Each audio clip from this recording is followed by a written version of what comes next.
CBC has joined other public broadcasters to work together on a Gaza project. Until now, each public broadcaster, just like CBC, has worked with its own freelancer in the Strip. In fact, nearly all the images you've seen from Gaza during this war have been from freelancers.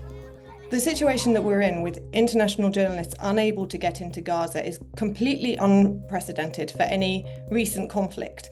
In fact, for any conflict in history, this has never happened before, where for 2 years, more than 2 years, international journalists have just not been able to get in.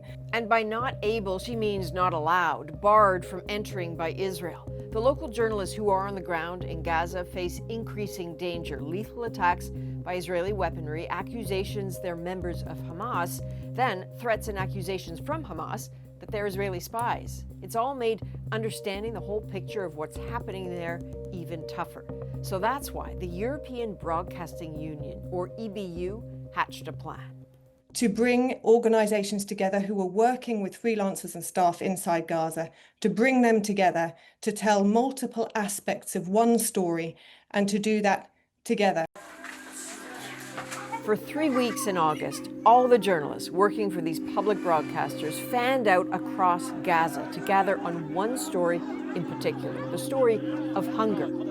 Why hunger? Well, the UN's Hunger Monitor has declared a famine in Gaza, and even so, you may still hear claims that it's not happening. So to get to the core of what's really going on, the journalists together interviewed residents, doctors, aid workers.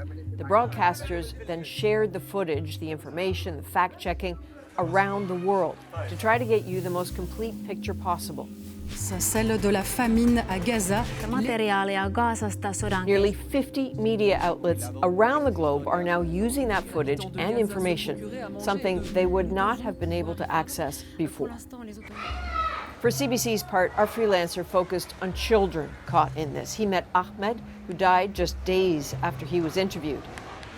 And he met tiny 9-year-old Mariam Dawas from Beit Lahia in northern Gaza. She's the 4th child in the family and the one her parents worry about the most. To listen to Mariam is to understand why. She told CBC's journalist she misses eating. When there was food, I used to eat and I was okay, she said. When there stopped being food, I got sick. I want to get better. I want to go back to how I was before. Her mom, Madala, does not leave her side. A mother's love she can give, relief and safety she cannot. If we displace, she can't walk, run. That's it, nothing more. There's no food my daughter is tolerating. Even if I don't want anything from her, I wake her up at night to check if she's still alive or not. If Mariam gets better, the doctor said she needs treatment abroad. We do what we can. Modala talks of this as living between life and death. We checked in with them this week. Little has changed. Mariam and the others need good, steady nutrition and medicine fast. So what's the reality of that aid? What is getting in? What is happening to it? That was the focus for the Swiss public broadcaster, first in an interview with an aid group headquartered in the West Bank. When you have a starving population and trucks are coming in, then the looting happens.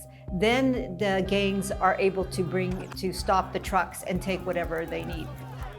What does that looting ultimately mean for the hungry? Well, here's Hamis El Helou in Deir al-Bala, Gaza, talking with the journalist working with the Spanish broadcaster. People are killing each other and threatening each other with knives over aid. Look what we have come to. And this is a frightened Mohammed Abu Shiada talking about the calculations people have to make if they want to try to go access aid. It's not easy to go there. I go there in fear. We're all afraid. Today was very dangerous. There was shooting and shelling at the end too. Thank God I managed to get a bag of flour and got back home safe and sound.